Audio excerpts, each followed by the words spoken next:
বিষয়টা হচ্ছে কি সিঙ্গার পারফর্মার আর্টিস্ট ক্যাটাগরিজ আছে।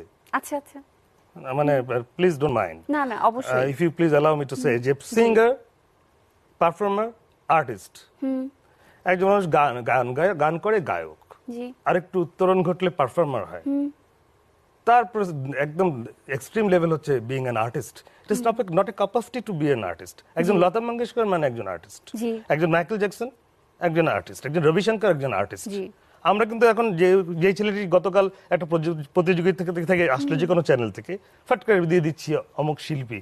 না আমরা সেটা বলতে পারি না আসলে। এটা শিল্পী তো আবার নিজেই বলে যে আমি শিল্পী।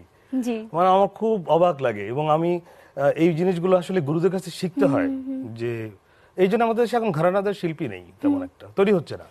যারা ছিলেন Shahnaz Mahmudullah madam, Runallah madam, Sabina Yasmin madam, Niaz Mohammad Chowdhury সাহেব, সুবীর নন্দিদা, সুবিধা, আমাদের দেশে এরপরে দেখেন কোনো ঘরানাদের আর্টিস্ট নাই। জি জি যার যার মতো সফটওয়্যার ভিত্তিক করে যার যার মতো হয়ে যাচ্ছে, কেউ কোনো প্রতিযোগিতা থেকে এসে কন্টেস্ট থেকে জিতে এসে হয়ে যাচ্ছে।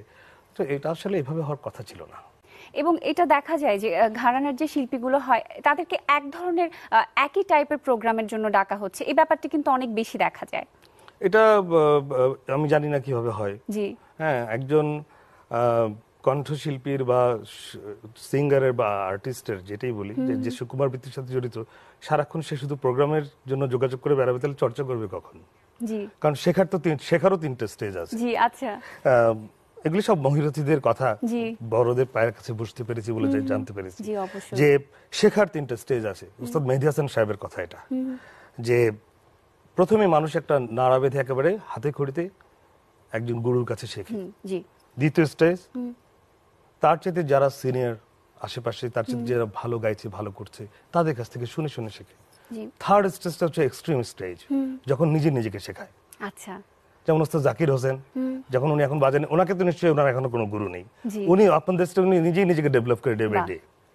So that is the third stage, we are in the first stage. জি চমৎকার, অনেকক্ষণ থেকে অনেক গল্প শুনছিলাম, আপনি সামনে বসে আছেন, গাজলের কথা এতক্ষণ ধরে বলছিলাম, আপনার কাছ থেকে 2 লাইন শুনতে চাই। গাজল?